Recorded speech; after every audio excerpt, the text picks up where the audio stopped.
طب ايه الجديد يعني؟ طب ما انا عارف لازم انام كويس، لازم اتمرن كويس، لازم اكل كويس. ما هو يا صاحبي لو ما طبقتش الثلاث حاجات دول عمرك ما هتعمل نتيجه، عمرك ما هتيجي خلال شهر تلاقي نفسك اتطورت، عمرك ما هتعمل حاجه. لازم تنام كويس اقل حاجه 7 ساعات، ما تجيش تنام الساعه 6 7 الصبح، لا مفيش الكلام ده. تنام للساعه 9 الساعه 10 الساعه 11 اخرك واحده بالليل تقدر تنام علشان تصحى بدري. ما ينفعش تيجي تنام في وقت يكون مضاد ليك، يكون في الحر وانت عايز تنام، ما ينفعش.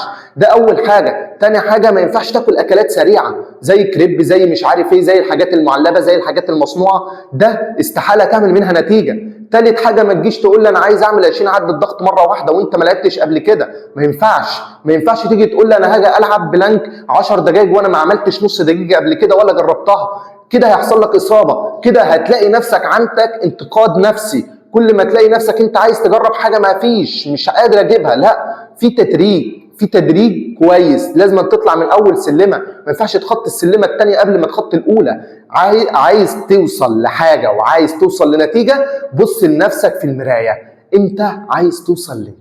لو عايز توصل ان انت تعمل فورمه، هتقدر تعملها، بس انت حطيت في بالك ان انت عايز تعمل شكل مؤقت، بس مفيش حاجه هتبقى دايما. اوعى تحط في بالك فكره ان انت عايز تلعب علشان حاجه، لا، العب عشان صحتك، العب عشان توصل لنجاح، العب عشان توصل لحاجه مختلفه. اوصل يا صديقي، والثلاث حاجات دول لازم تطبقهم.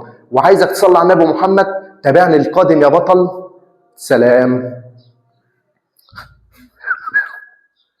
بنت